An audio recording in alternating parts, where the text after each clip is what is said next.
제가 첫 사역지에서 중고등부 사역을 할 때 교사로 섬기던 한 집사님께서 저를 찾아와서 이런 질문을 한 적이 있습니다. 그때 저는 이제 1년 차인 초임 전도사였죠. 전도사님, 제가 십자가의 의미는 명확하게 잘 이해가 되는데 부활의 의미는 아직까지도 잘 모르겠습니다. 분명히 부활에 대해서 많이 듣고 또 배운 것 같은데 부활의 의미는 명확하게 잘 모르겠습니다. 선생님은 무려 50년 가까이 신앙생활을 하셨고요. 평소에도 신앙과 성품이 매우 훌륭하신 분이었습니다. 그래서 제가 굉장히 존경하던 분이었어요.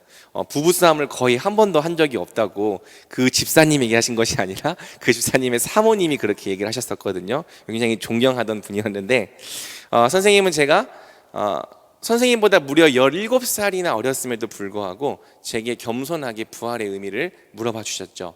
그런데 여러분, 문제가 뭐였냐면 신학생인 저조차도 부활의 의미를 명확하게 설명할 수가 없었다는 점입니다. 무언가 들었던 것은 있고 기억나는 것은 있기 때문에 설명을 해보려고 노력은 했습니다. 하지만 저조차도 무언가 부활의 의미가 잘 정리가 안 되어 있었던 거예요. 그래서 계속 횡설수설을 하게 되었죠. 물론 선생님은 저의 횡설수설에도 감사하다고 해주셨습니다. 하지만 제가 느끼기에 뭔가 의문이 해결된 시원한 표정은 아니었습니다. 이 일이 솔직히 제게 지금까지도 좀 기억에 남는 충격이 되었습니다. 내가 부활을 안다고 생각했는데 부활을 설명할 수가 없었기 때문이죠. 부활의 의미가 무엇인지, 그것이 우리 신앙과 어떤 관계가 있는지 명확한 말로 설명할 수가 없었습니다. 그래서 이 일이 아직까지도 제게 부끄러움과 충격으로 남아 있습니다. 사랑하는 여러분, 여러분은 어떻습니까? 여러분은 부활에 대해서 얼마나 알고 있습니까? 부활의 의미를 어떻게 여러분의 삶 가운데 적용하며 살고 있습니까? 흔히 기독교 신앙의 두 기둥을 십자가와 부활이라고 말합니다. 기독교를 믿는다는 것은 예수 그리스도의 십자가와 부활을 믿는다는 뜻이죠. 그리스도인은 예수님의 십자가와 부활을 믿으며 그 의미와 능력과 결과를 자기 삶 가운데 적용하며 사는 사람들입니다. 그래서 여러분, 기독교인들이 십자가와 부활을 잘 알수록 믿음이 더 견고해지는 거고요. 십자가와 부활에서 멀어질수록 그 믿음이 성경과 점점 상관이 없어져 가는 겁니다. 성경과 상관이 없는 종교적인 믿음으로 전락해 버리게 되는 것이죠. 문제는 십자가도 우리에게 잘 와닿지 않지만 부활은 훨씬 더 잘 와닿지 않는다는 점입니다. 그래도 십자가는 우리가 이해가 됩니다. 어렸을 때부터 정말 많이 들어왔기 때문에 예수님께서 우리 죄를 위해 죽으셨다는 그 의미가 분명하게 이해가 됩니다. 그런데 여러분, 부활은 어떻습니까? 예수님이 부활하셨다는 것이 오늘 우리와 대체 어떤 관계가 있습니까? 오늘 우리 삶에 어떤 의미가 있습니까? 만약 누군가 여러분에게 부활의 의미를 묻는다면 여러분은 뭐라 대답해 줄 수 있겠습니까? 언젠가 우리도 마지막 때 예수님처럼 부활하겠지, 이런 막연한 소망이 부활의 전부입니까? 안타깝지만 오늘날 우리는요, 기독교 신앙의 두 기둥 중 하나를 거의 다 잃어버렸습니다. 십자가라는 하나의 기둥에 의해 믿음이 겨우 떠받쳐지고 있는 사람이 우리 가운데 적지 않습니다. 그런데 그 십자가의 의미마저도 이제는 희미해서 이 두 기둥이 둘 다 연약하기 때문에 언제 믿음이 무너져 내릴지 모르는 사람들도 우리 가운데 있죠. 분명히 여러분, 사도들이 전한 복음의 핵심은 십자가와 부활이었습니다. 그 중에서도 사도들은 부활에 더 많은 강조점을 두었죠. 사도행전 4장 33절입니다. 사도들이 큰 권능으로 주 예수의 부활을 증언하니 무리가 큰 은혜를 받아. 사도들은 물론 십자가도 강조했습니다. 그런데 사도행전을 보면 사도들의 메시지의 이 중점이 예수님의 부활에 있었다고 말하는 거죠. 사도들이 부활을 증언할 때 무리가 큰 은혜를 받았다고 합니다. 그래서 이어지는 34절부터 보면 이 부활을 통해 큰 은혜를 받은 이 초대교회 성도들이 부활의 능력으로 능력 있는 삶, 하나님의 백성다운 삶을 살았다고 말하는 거죠. 부활을 잘 이해하면 우리가 큰 은혜를 받는다. 부활의 능력이 우리에게 임하면 우리가 하나님의 뜻대로 살 수 있게 된다. 이것이 성경이 강조하는 부활의 의미입니다. 우리가 하나님의 백성답게 살 수 있는 모든 능력과 비결이 사실은 예수님의 부활에 들어있는 거죠. 더 정확하게 말하자면 우리가 수련회 때도 배웠지만 예수님의 부활이 오늘 우리에게 영향을 미치기 때문에 우리가 이전과 다른 새로운 삶을 살 수 있는 겁니다. 그래서 바울은 에베소서 1장에서 믿는 우리에게 베푸신 능력의 지극히 크심을 너희가 알아야 한다고 말하며 너희가 알아야 될 그 지극히 큰 능력이 바로 부활이라고 말하는 거죠. 사랑하는 여러분, 부활이 우리 그리스도인의 능력입니다. 부활이 우리 그리스도인들이 새롭게 살아갈 수 있는 새로운 삶의 비결입니다. 그러므로 우리는 십자가의 값을 믿을 뿐만 아니라 부활이 오늘 우리에게 가져다준 놀라운 능력과 변화에 대해서도 분명히 알고 믿는 데까지 나아가야 하는 것이죠. 그래서 우리 청년부는 이번 주부터 3주 동안 부활을 자세히 다뤄보려고 합니다. 예수님의 부활부터 시작해서 하늘에 오르심과 하나님 보좌 우편에 앉으심까지 예수님의 높아지심이 왜 우리에게 기쁜 소식이요 복음이 되는지를 속속들이 살펴보려고 합니다. 공교롭게도 이번 달 셋째 주가 무슨 날이죠? 부활절이죠. 그래서 여러분들이 이 4월 한 달간 예수님의 부활을 잘 묵상하면서 부활이 더 새롭게 더 기쁜 소식으로 다가오는 은혜가 있기를 소망합니다. 오늘은 그 첫 시간입니다. 부활이란 무엇입니까? 예수님의 부활은 오늘 우리와 어떤 관계가 있습니까? 함께 본문을 통해 살펴보도록 하겠습니다. 사랑하는 여러분, 십자가를 지고 죽으신 예수님께서 어떻게 부활하실 수 있었던 걸까요? 또 예수님은 왜 굳이 죽으신 다음에 부활하셔야 했던 걸까요? 여러분, 이런 질문을 한번 신앙생활을 하면서 던져본 적이 있습니까? 우리는 이 질문에 가장 쉬운 대답을 할 수 있습니다. 예수님이 하나님의 아들이시기 때문에 그렇다. 이 대답이 틀리지 않습니다. 예수님은 하나님의 아들이시기 때문에 부활하셨고 부활하실 수 있으셨습니다. 하지만 부활을 단지 예수님이니까 가능했던 일 정도로만 이해한다면 우리는 부활을 우리의 복음으로 이해할 수 없습니다. 그것은 예수님이니까 가능한 일이지 우리에게도 가능한 일이 아니기 때문입니다. 예수님의 부활을 오늘 내 자신과 관련된 일로 이해하지 못하면 우리는 물론 부활이 놀라운 일이지만 나와 그닥 상관이 없는 일이라 생각하게 되는 거죠. 여러분, 오늘 우리가 함께 읽은 이 본문은 예수님의 부활과 오순절 성령 강림의 의미를 설명하는 베드로의 설교 속에 들어있는 말씀입니다. 베드로는 이 설교를 통해 예수님의 부활이 왜 일어난 사건인지 또 그 부활이 어떻게 일어난 사건인지를 우리에게 가르쳐 주는 것이죠. 우리 먼저 오늘 본문의 23절을 함께 읽어보겠습니다. 23절입니다. 시작. 그가 하나님께서 너희가 법 없는 자들의 손을 빌려 못 박아 죽였으나 아멘. 23절은 예수님의 부활을 설명하기에 앞서 먼저 십자가의 의미가 무엇이었는지부터 설명합니다. 예수님은 황제를 향한 반역자나 극악한 범죄자들이 받는 로마의 십자가형을 받아 죽으셨습니다. 그래서 예수님이 어떤 분이신지를 잘 모르면 마치 예수님이 죄가 있어서 그럴 만한 형벌을 받기에 합당한 죄가 있어서 그런 십자가형을 당했다고 오해하기가 쉬운 거죠. 하지만 베드로는요, 예수님이 자기 죄 때문에 십자가에 달리신 것이 아니라고 말합니다.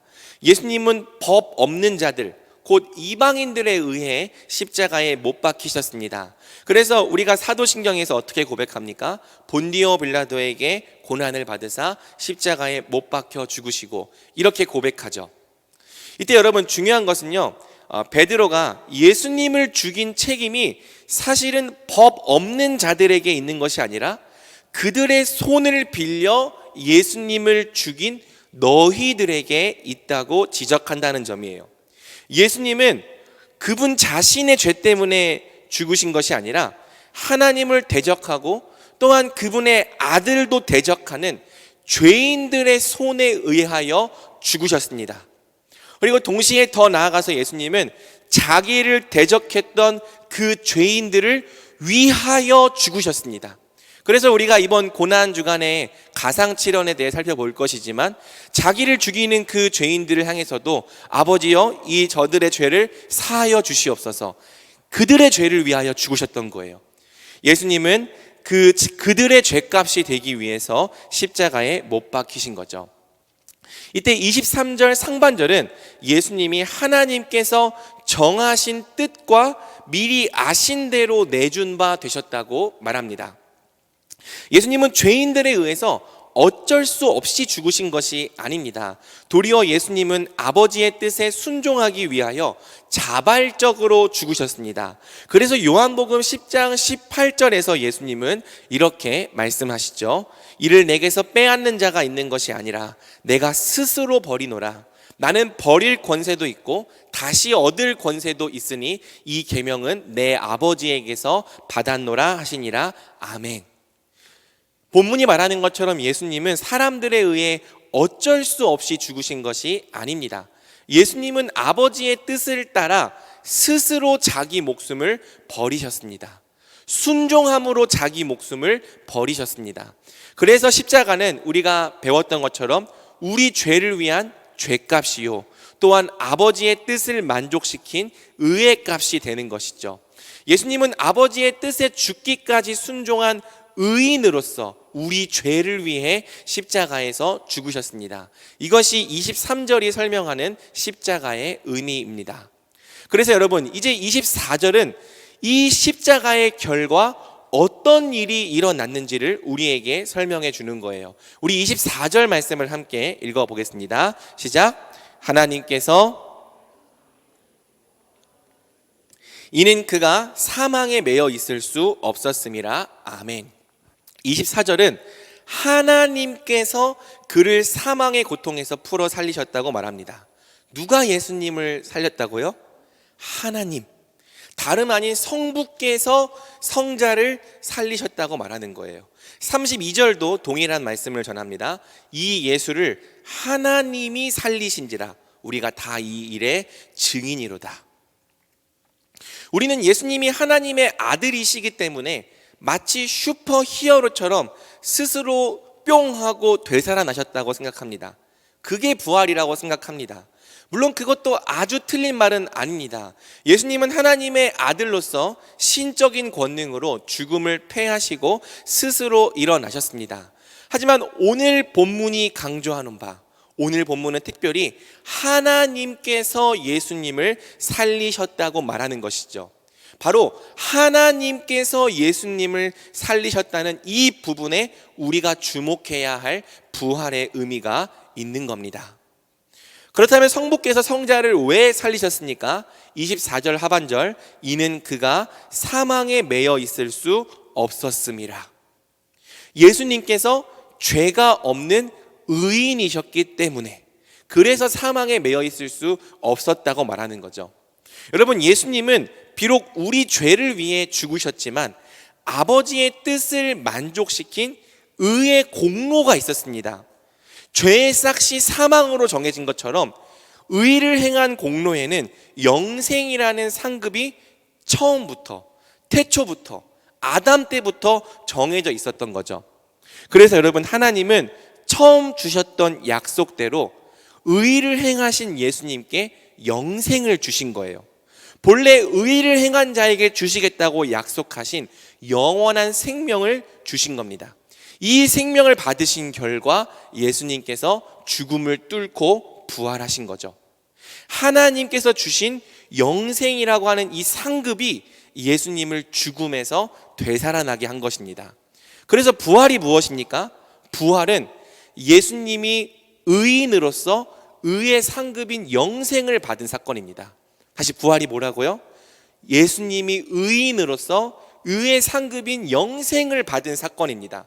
슈퍼히어로처럼 뿅 하고 되살아난 사건이 아니라 그분께서 의를 행하신 결과 하나님께 영생을 받으셨기 때문에 벌어진 사건이 바로 부활이라는 거예요. 그래서 여러분, 가장 쉽게 말하면 이렇게 설명할 수 있습니다. 십자가가 값이라면 부활은 값을 냈기 때문에 받은 상품입니다. 예수님이 값을 내셨기 때문에 하나님께 상품을 받으셨다. 예수님께서 의를 행하신 결과 약속된 영생을 받으셨다. 이 사실을 보여주고 증명한 사건이 바로 부활인 것입니다. 여러분, 여기서 중요한 것은 예수님이 받으신 이 영생이 예수님을 위한 영생이 아니라 누구를 위한 영생입니까? 바로 우리를 위한 영생이라는 점이에요. 본래부터 영원하신 하나님의 아들에게 영생이 왜 필요하겠습니까? 예수님은 그분 자신을 위해 영생을 받으신 것이 아닙니다. 예수님은 우리를 위해, 우리를 대신해서 하나님께 영생을 받으신 겁니다. 우리 대신 값을 치르신 것이 십자가라면 우리 대신 영생을 받으신 사건이 부활인 거죠. 왜 예수님께서 우리 대신 이 영생을 받으셨습니까? 이 영생을 바로 우리에게 주시려는 거예요. 우리가 스스로 취할 수 없었던 영생을 예수님이 대신 받으셔서 예수님과의 연합을 통해 우리의 생명으로 삼아 주시는 것이 삼위 하나님의 구원 계획입니다. 나중에 배우겠지만 예수님과의 연합이라는 원리를 통해 예수님의 부활이 우리의 부활이 되고 예수님의 생명이 우리의 생명이 되는 것이죠. 그래서 십자가가 우리 구원의 근거라면 부활은 우리가 누리는 구원의 내용이자 실체가 되는 것입니다. 부활이 우리가 누리는 구원의 내용이고 실체라는 거예요. 이 부활 안에 하나님께서 주시는 모든 복과 능력과 생명이 가득 들어 있습니다. 그래서 십자가의 값으로 의롭다함을 받은 성도는 또한 부활 생명 안에 가득 담겨 있는 온갖 구원의 선물들을 이 땅에서 풍성히 누리며 살아가는 것입니다.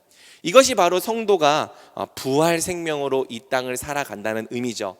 나중에 먼 미래에 죽어서 부활한다, 그게 부활의 능력이 아니라 오늘 바로 이 시간부터 부활 안에 있는 구원의 실체를 맛보고 구원의 내용의 풍성함을 경험하며 구원의 모든 복을 누리며 사는, 그것이 부활의 능력입니다. 이 진리를 알 때 우리는 비로소 예수님의 부활을 남 얘기처럼 듣지 않게 되는 거죠. 왜? 예수님의 부활이 우리의 부활이기 때문이에요. 오늘 우리가 받은 구원의 내용과 실체가 다 예수님의 부활 안에 들어있기 때문이죠. 그래서 여러분, 예수님의 부활을 살피고 연구하고 공부하는 것은 마치 언박싱 유튜브를 보는 것과 비슷합니다. 여러분, 언박싱 유튜버 좋아하는 지체들이 있을 수 있는데요, 언박싱 유튜버가 이 상품을 언박싱하면서 이 안에 뭐가 들었는지 어떤 기능이 있는지 하나하나 보여주면서 우리가 그 내용과 기능들을 살피잖아요. 마찬가지예요. 예수님의 부활이 우리의 부활이에요. 예수님이 받으신 그 부활이 우리 구원의 실체고 우리 구원의 내용입니다. 그래서 예수님의 부활을 살피고 공부한다는 것은 오늘 우리가 받은 구원의 내용과 실체와 능력이 무엇인지를 하나하나 알아가는 거죠. 그리고 부활의 내용과 실체와 능력을 알면 알수록 우리는 이 땅에서부터 부활 생명을 누리고 사용하며 풍성한 구원의 삶을 살아가게 되는 겁니다. 자, 그렇다면 여러분, 예수님의 부활 안에는 대체 어떤 구원의 내용이 들어있는 걸까요? 사실 예수님의 부활 안에 들어있는 우리의 구원은 너무나도 풍성해서 오늘 이 한 번의 설교로 다 다룰 수가 없습니다. 우리가 교리에서 배우는 중생, 칭의, 양자됨, 성화, 영화 같은 모든 구원의 유익들이 사실은 다 예수님의 부활로부터 말미암는 거예요. 또 우리가 우리 개인의 구원을 넘어서 교회로 함께 연합되는 것도 모두 예수님의 부활이 우리에게 영향을 미치는 결과입니다. 그래서 부활의 유익은 오늘 이 한 번의 설교로 알 수가 없고 앞으로 여러분이 성경 전체를 통해 알아가야 합니다. 성경을 읽으면서 부활 생명 안에 들어있는 구원의 패키지들을 하나하나 까보고 구원에 이런 기능도 있구나, 이런 능력도 있구나, 이런 유익도 있구나 이해하고 알아가면서 그것을 맛보고 사용해야 하는 거죠. 그게 바로 구원받은 성도의 삶인 거예요. 그래서 오늘은 예수님의 부활과 관련해서 다만 우리가 꼭 알아야 할 몇 가지만 선택해서 살펴보도록 하겠습니다. 예수님의 부활이 어떤 의미입니까? 첫 번째로 예수님의 부활은 예수님의 칭의입니다. 예수님께서 하나님의 법에 순종하신 의인임을 하나님께서 증명해 주신 사건, 그게 바로 부활이죠. 앞에서도 설명했지만 예수님은 죄인의 모습으로 죽으셨습니다. 하지만 하나님은 죄인의 모습으로 죽으신 예수님께 영생을 주심으로써 그가 의인임을 만천하에 드러내신 거예요. 그래서 예수님의 부활은 첫째, 예수님의 칭의입니다. 예수님이 하나님께 의롭다 하심을 받은 사건, 그게 바로 부활입니다. 중요한 것은 이 칭의가 동시에 우리의 칭의이기도 하다는 점이죠. 우리가 하나님께 의롭다 하심 받는 칭의가 이 예수님의 칭의 안에 들어있는 거예요. 예수님께서 우리 자격으로 부활하셔서 우리 자격으로 의롭다 하심을 받으셨기 때문에 예수님 안에 있는 우리도 하나님께 의롭다 하심을 받습니다. 이처럼 예수님의 부활은 예수님의 칭이며 우리의 칭이다. 이것이 예수님의 부활이 가진 첫 번째 의미죠. 그 다음에 두 번째 의미에 주목해 봅시다. 두 번째로 예수님의 부활은 예수님의 영생입니다. 앞에서 설명한 내용이죠. 거듭 강조하지만 이 영생은 누구를 위한 영생이라고요? 우리를 위한 영생이에요. 우리의 자격으로 죽으신 예수님은 우리의 자격으로 다시 사셨습니다. 우리의 자격으로 하나님께 영생을 받으시고 부활하셨습니다. 그래서 부활은 예수님께서 우리의 영생을 대신 받으신 사건입니다. 예수님의 부활 안에는 우리의 부활과 우리의 영생이 들어있는 거죠. 여러분, 중요한 것은 이 영생이 아주 먼 미래에 우리의 소유가 되는 것이 아니라 예수님을 믿은 즉시 우리의 소유가 된다는 점이에요. 예수님을 믿고 예수님과 연합된 자는 먼 미래의 영생을 받는 것이 아니라 오늘 이 시간에 즉시 예수님의 영생을 자신의 영생으로 받게 된다는 점이죠. 누구든지 예수님을 믿고 예수님과 연합된 자는 그 즉시 예수님의 생명을 자기 생명으로 받습니다. 즉, 그 즉시 예수님의 생명으로 부활합니다. 우리는 이를 교리적인 용어로 거듭남 또는 중생이라고 부르는 거죠. 여러분, 전에 우리가 어떤 존재였습니까? 전에는 우리가 다 허물과 죄로 죽어 있는 존재였습니다. 영적으로 죽어 있었습니다. 세상 풍조를 따르고 공중의 권세 잡은 자에게 종노릇했습니다. 영적으로 죽어 있기 때문에 하나님을 알 수도 없고 볼 수도 없는 그 죽음의 상태에서 감각 없는 자가 되어 마음과 육체의 욕심이 이끄는 대로 살아갔습니다. 본질상 진노의 자녀였습니다. 그런데 여러분, 예수님과 연합될 때 우리는 그 즉시 예수님의 생명으로 되살아납니다. 영적으로 죽었던 자에서 영적으로 산 자가 됩니다. 영적 세계에 속한 보이지 않는 것들을 비로소 보고 듣고 만지고 믿음으로 인지할 수 있는 자가 됩니다. 그래서 여러분, 죽어 있을 때는 보아도 보지 못하고 들어도 듣지 못하는 감각이 없는 상태에 있었다면 이제 우리는 이 부활 생명을 통해서 보면 볼 수 있고 들으면 들을 수 있는 자가 되는 거예요. 그래서 보고 듣고 구원을 받아 누리는 복된 자, 귀한 생명을 가진 자가 되는 거죠. 이것이 오늘 우리에게 벌어진 엄청난 부활의 사건입니다. 예수님을 믿을 때 우린 먼저 영적으로 부활한 자들이 되었습니다. 그래서 성경은 선포합니다. 고린도후서 5장 17절 우리 함께 읽어보겠습니다. 시작. 그런즉 누구든지 그리스도 안에 있으면 새로운 피조물이라 이전 것은 지나갔으니 보라 새 것이 되었도다. 아멘. 그리스도 안에서 우리는 먼저 영적으로 되살아난 새로운 피조물이 되었습니다. 분명 겉모습은 바뀌지 않았어요. 겉모습은 여전히 그대로예요. 하지만 영적으로는 완전히 새로운 인류가 된 거죠. 부활 생명으로 말미암아 새로운 중심, 새로운 성향, 새로운 의지, 새로운 생명을 가진 자들이 되었습니다. 바로 오늘 우리에게 임한 이 부활 생명이 우리를 구원받기 이전과 완전히 다른 삶을 살아가게 만드는 거예요. 어떻게 다른 삶을 살아가게 만듭니까? 먼저 부활 생명을 통해 우리는 하나님과의 사귐을 회복했습니다. 하나님의 살아계심을 인지하게 되었고 하나님의 실존을 분명히 느끼게 되었습니다. 그래서 여러분, 이제 우리는요, 다른 종교처럼 막연한 존재에게 주문을 외우듯이 기도하지 않습니다. 우리는 기도하는 그 자리에서 하나님의 실존을 분명하게 느낍니다.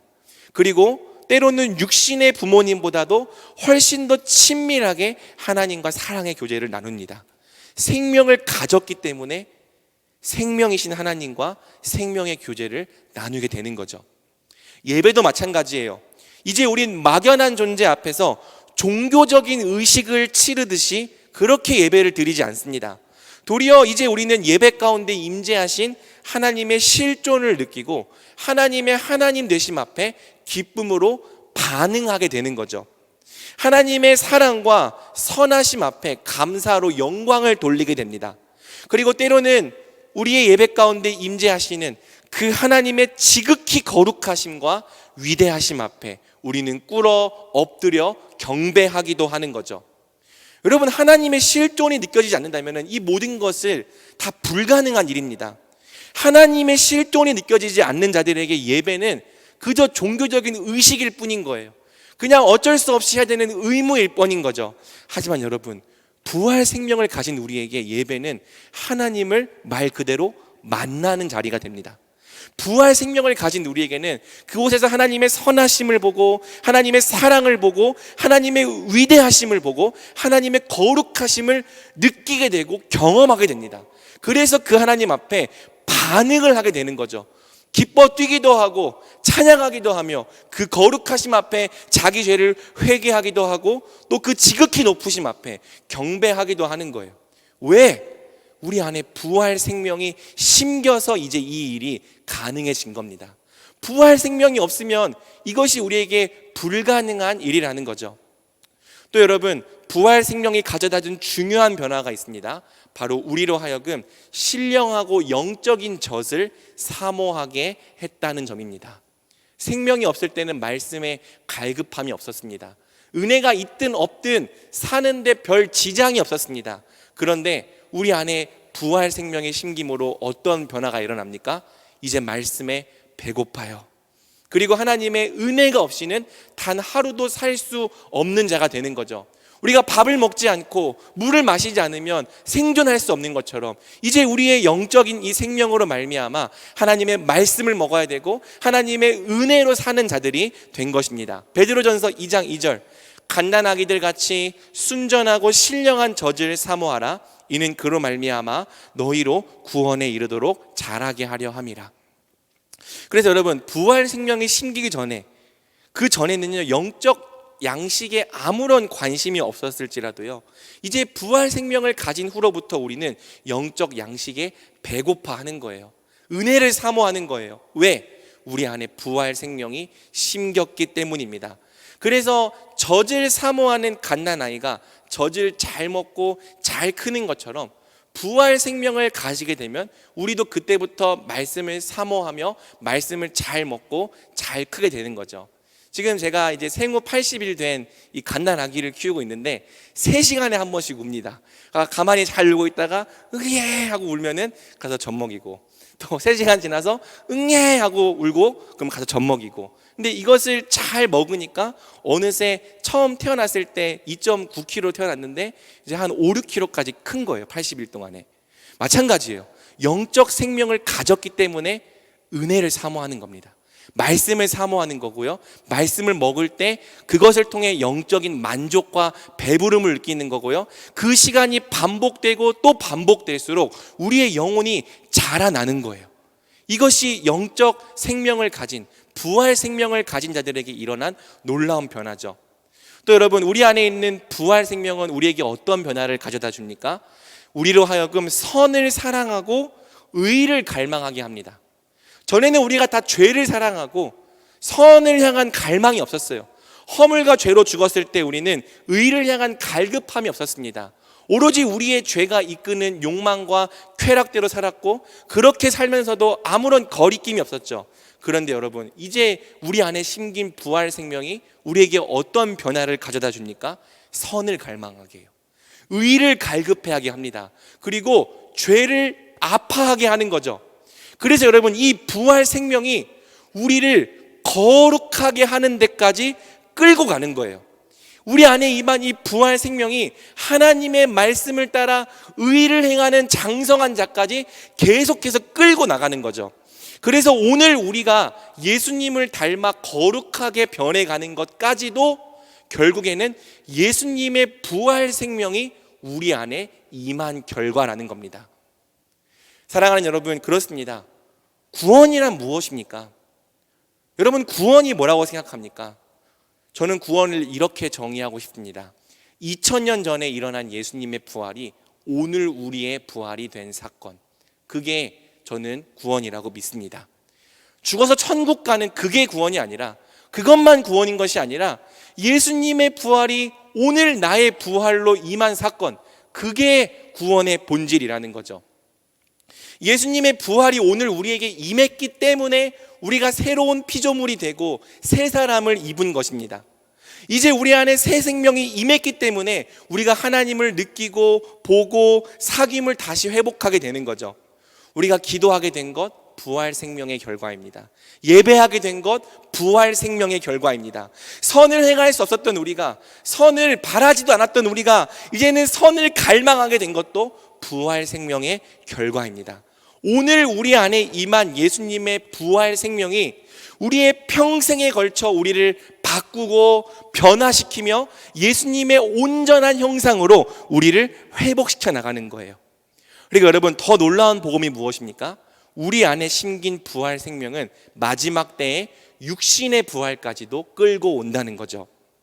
태초에 아담에게 임했던 영적인 죽음이 육신의 죽음을 끌고 온 것처럼, 이제 오늘 우리 안에 심긴 부활 생명이 마지막 때에 육신의 부활까지도 끌고 오는 겁니다. 그 원리와 순서가 같다는 거예요.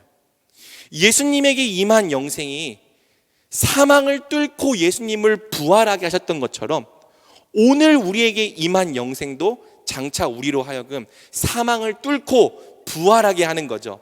그래서 오늘 우리에게 임한 이 영생의 부활이 결국에는 장차 우리에게 임할 사망의 권세까지도 다 패해버린 것입니다. 그러니 사랑하는 여러분, 예수님의 부활이 얼마나 놀라운 복음입니까? 예수님의 부활이 오늘 우리에게 임했다는 이 소식이 얼마나 기쁜 소식입니까? 이러한 이유 때문에 부활이 십자가와 더불어 우리 믿음의 두 기둥이 되는 거예요. 우리가 예수님의 십자가 값을 믿는다면 또 뭘 믿어야 됩니까? 마땅히 우리 안에 심긴 예수님의 부활 생명도 믿어야 하는 거죠. 우리는 이제 예수님의 생명이 우리 안에 임했음을 믿어야 합니다. 이 생명이 우리를 새로운 피조물이 되게 했고 새 사람이 되게 했음을 믿어야 합니다. 그래서 이 부활 생명이 전에는 내가 할 수 없었던 완전히 새로운 삶을 가능하게 했음을 믿어야 합니다. 여기까지 믿어야 진짜 믿음이에요. 십자가 죄사함만 믿는 것이 아니라 부활의 결과까지도 믿는 것이 진짜 믿음입니다. 이 부활 생명을 믿을 때 우리는 비로소 허물과 죄로 죽은 삶에서 벗어나 하나님과 사귐을 누리는 풍성한 구원의 삶을 살 수 있는 거고요. 이 부활의 능력이 우리 안에 있음을 믿을 때 우리가 죄를 버리고 의를 행하는 선한 삶도 살아갈 수 있는 겁니다. 반대로 우리가 부활을 모른다면, 부활의 능력을 믿지 않고 부활의 결과를 믿지 않는다면 마치 이 땅에서 아무것도 받지 못한 자처럼 구원과 무관한 삶, 구원과 상관없는 빈곤한 삶을 살아가게 되는 거죠. 그러니 사랑하는 여러분, 선포합니다. 십자가를 믿는다면 부활도 믿으십시오. 이제까지 여러분의 신앙을 하나의 기둥으로만 지탱해 왔다면 이제부터 여러분은 부활도 여러분의 신앙의 기둥으로 세워야 합니다. 십자가와 부활 두 날개로 힘차게 날아오르고 힘차게 살아가야 합니다. 그래서 이제 예수님의 부활 생명을 소유한 자가 이 땅에서 얼마나 힘있고 아름답고 흠모할 만한 삶을 사는지 온 땅에 보여주는 삶을 살아가야 하는 거죠. 부활의 증인들이 된다는 것은 바로 그런 의미인 겁니다. 이것이 바로 성경이 오늘 우리에게 전하는 부활의 복음이요, 하나님께서 은혜로 주신 부활의 능력인 줄 우리는 굳게 믿습니다. 마지막으로 성경이 부활에 대해서 강조하는 또 다른 하나의 포인트를 전하는 것으로 오늘 설교를 마치려 합니다. 성경은 부활의 의미와 의의도 강조하지만 동시에 부활이 역사 속에서 벌어진 실제 사건임을 크게 강조합니다. 여러분들이 복음서의 마지막 부분들을 보면은 예수님의 부활에 대하여 기록되어 있는데, 복음서에 기록된 부활의 내용들은 다 부활이 실제로 일어난 역사적 사건임을 강조하기 위한 내용들이죠. 본래 대제사장들과 바리새인들은 제자들이 예수님의 부활을 거짓으로 꾸며낼 수 없도록 경비병을 세워 예수님의 무덤을 지키게 했습니다. 심지어는 무덤 입구를 큰 돌로 막아서 아무도 예수님의 시체를 꺼내갈 수 없게 했죠. 물론 이런 걱정이 필요가 없었습니다. 정작 제자들은 예수님이 부활하실 거라는 믿음이 1도 없는 상태였기 때문이죠. 게다가 예수님의 제자들 중에서는 예수님의 시신을 훔쳐갈 만한 용기 있는 제자가 애초에 한 명도 없었습니다.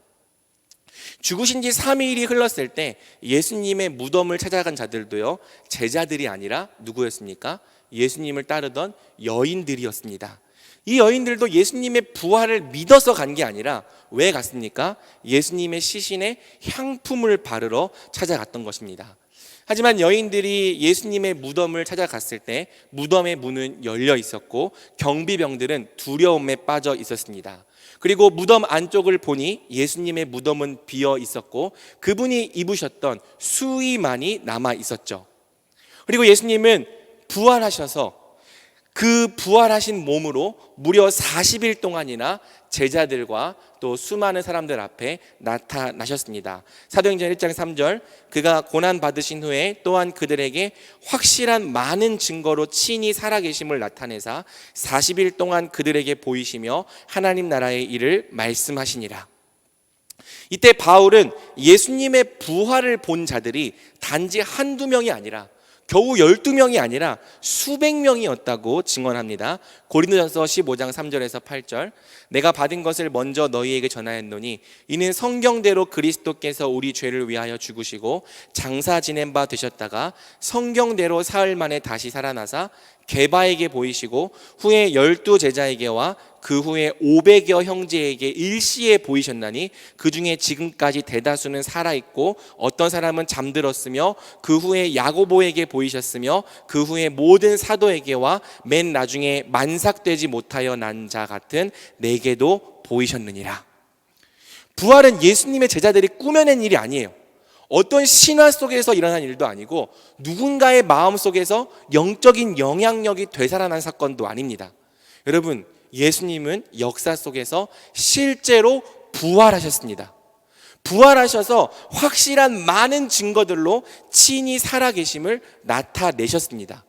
예수님이 실제로 부활하셨기 때문에 사도들과 제자들이 목숨을 걸고 예수님의 부활을 증언했던 거예요.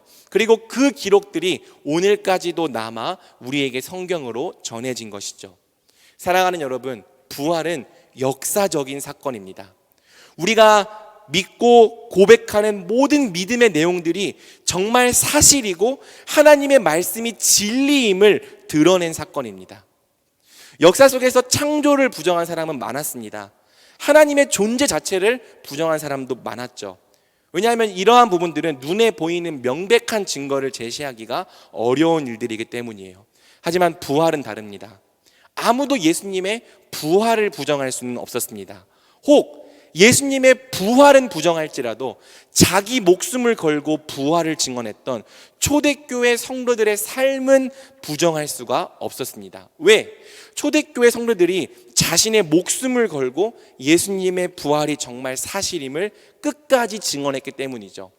오늘날에도 하나님을 믿지 않는 많은 학자들이 그들이 예수님이 부활을 증언했던 다른 이유들을 찾아보려고 많이 노력합니다. 그래서 그들이 종교적인 특권을 유지하려고 부활을 증언했다고 주장하려고 하는데 그렇지 않죠. 기독교는 적어도 400년간은 세상에서 특권을 가져본 적이 없는 종교이기 때문입니다. 그러면 그들이 물질적인 이득을 챙기려고 부활을 증언했는가? 그런데 그렇지 않죠. 그들이 예수님의 부활을 증언한 결과는 철저한 고난과 핍박과 박해였기 때문입니다. 대부분 전승이지만 예수님의 부활을 증언했던 사도들의 순교 기록이 다음과 같이 전해져 내려옵니다. 베드로는 네로 황제의 박해 때 십자가에 거꾸로 매달려 죽었습니다. 안드레는 아가야 지방에서 X자형 십자가에 달려 죽었습니다. 야고보는 성경에 기록된 대로 헤롯 아그리파 1세 때 칼로 목베임을 당하여 죽었습니다. 빌립은 AD 54년경에 기둥에 매달려 처형을 당했습니다. 바돌로메는 산채로 살가죽이 벗겨진 후에 십자가에 못 박혀 순교했습니다. 도마는 인도까지 가서 복음을 전하다 창에 찔려 죽었고 마태 역시 창에 찔려 살해당했습니다. 유일하게 사도 요한만 자연사 했는데요, 그 역시 부활을 믿는 믿음 때문에 반모섬으로 유배를 당해야 했죠. 이들이 죽은 이유는 너무 명백했어요. 아무리 노력해봐도 그들의 죽음에 다른 이유를 붙일 수가 없었습니다. 그들은 예수님의 부활을 봤습니다. 봤기 때문에 자기 인생을 걸고 부활을 증언했습니다. 봤기 때문에 그 부활을 증언하다가 결국에는 순교를 당했습니다. 사도행전은 그들의 증언을 이렇게 기록합니다. 2장 32절과 4장 20절입니다. 이 예수를 하나님이 살리신지라 우리가 다 이 일의 증인이로다. 우리는 보고 들은 것을 말하지 아니할 수 없다 하니. 만약 제자들 중에 단 몇 명이라도 예수님의 부활이 사실은 거짓이었다고 폭로한다면 초대교회 신앙은 결코 설 수 없었을 거예요. 예수님의 부활을 믿으며 살아가기에는, 또 예수님의 부활을 전하며 살아가기에는 당시 로마의 박해가 너무나도 가혹했습니다. 하지만 여러분, 진실의 힘은 강력했습니다. 그래서 목숨을 걸고 부활을 증언한 그들의 증언이 오늘날까지도 살아남아 우리에게 전해졌습니다. 그들의 증언 덕분에 우리도 예수님을 알고 예수님의 부활을 믿게 되었습니다. 그들이 남겨준 성경과 또 성경을 통해 증언하시는 성령을 통해 우리가 예수 그리스도의 부활을 정말 사실로 믿게 되었습니다. 그러므로 바울의 증언을 함께 듣는 것으로 오늘 말씀을 마치려고 합니다. 고린도전서 15장에서 바울은 다음과 같이 말하는데요, 여러분, 바울이 오늘 앞에서 하는 말이라 생각하며 여러분들이 들어보길 바랍니다. 만일 죽은 자의 부활이 없으면 그리스도도 다시 살아나지 못하셨으리라. 그리스도께서 만일 다시 살아나지 못하셨으면 우리가 전파하는 것도 헛것이요 또 너희 믿음도 헛것이며 또 우리가 하나님의 거짓 증인으로 발견되리니 우리가 하나님이 그리스도를 다시 살리셨다고 증언하였습니다. 만일 죽은 자가 다시 살아나는 일이 없으면 하나님이 그리스도를 다시 살리지 아니하셨으리라. 만일 죽은 자가 다시 살아나는 일이 없으면 그리스도도 다시 살아나신 일이 없었을 터이요 그리스도께서 다시 살아나신 일이 없으면 너희의 믿음도 헛되고 너희가 여전히 죄 가운데 있을 것이요 또한 그리스도 안에서 잠자는 자도 망하였으리니 만일 그리스도 안에서 우리가 바라는 것이 다만 이 세상의 삶뿐이면 모든 사람 가운데 우리가 더욱 불쌍한 자이리라. 그러나 이제 그리스도께서 죽은 자 가운데서 다시 살아나사 잠자는 자들의 첫 열매가 되셨도다. 사망이 한 사람으로 말미암았으니 죽은 자의 부활도 한 사람으로 말미암는도다. 우리 22절을 함께 읽겠습니다. 아담 안에서 모든 사람이 죽은 것 같이 그리스도 안에서 모든 사람이 삶을 얻으리라. 아멘. 만약 예수님의 부활이 가짜라면 우리의 믿음도 다 가짜입니다. 죄사함도 가짜고 천국도 가짜입니다. 만약 바울의 말처럼 이 세상이 전부라면 예수님의 부활을 믿는 우리는 세상에서 가장 미련한 놈들이요 어리석은 자들이요 쓸데없는 일에 목숨을 거는 불쌍한 놈들입니다. 그러니 부활을 믿지 않는다면, 부활이 없다고 생각한다면 빨리 예배당 문을 열고 밖으로 나가 다른 일을 찾으십시오. 여기에 앉아 있는 것만큼 헛된 일이 없습니다. 하지만 사랑하는 여러분, 안심하십시오. 그리고 기뻐하십시오. 우리 예수님은 부활하셨습니다. 성경이 이를 증언하고 있고 또 성령께서 성경과 더불어 우리 안에 증언하고 계십니다. 하늘의 허다한 증인들도 예수님의 부활과 우리의 부활이 사실임을 증언하고 있습니다. 예수님의 부활이 사실이라면 우리의 부활도 사실입니다. 우리의 죄사함도 사실이고 우리가 의롭게 된 것도 사실입니다. 그리스도 안에서 우리가 새로운 피조물이 된 것도 사실입니다. 점차 우리가 예수님의 형상을 따라 온전하게 될 것도 사실이고 또 예수님처럼 영광스러운 부활의 몸을 입을 것도 사실입니다. 그러니 사랑하는 우리 예수 가족과 위드 청년부 여러분, 부활을 믿고 부활을 확신하십시오. 예수님의 부활 생명으로 새롭게 일어나십시오. 우리 예수 가족과 위드 청년부가 예수님의 부활을 믿고 부활의 능력과 부활의 결과로 이 땅을 사는 자들이 되기를 우리 예수님의 이름으로 간절히 축복합니다. 아멘. 우리 이 시간 함께 본 어게인이란 찬양하면서 우리 안에 예수님의 부활이 가져다준 그 놀라운 소식, 그 변화와 결과를 우리가 깊이 묵상하고 또 우리가 다른 능력이 아니라 이 땅의 다른 것들이 아니라 오늘 우리 안에 임한 예수님의 부활의 능력으로 살아가기를 함께 결단하며 나아가기 원합니다.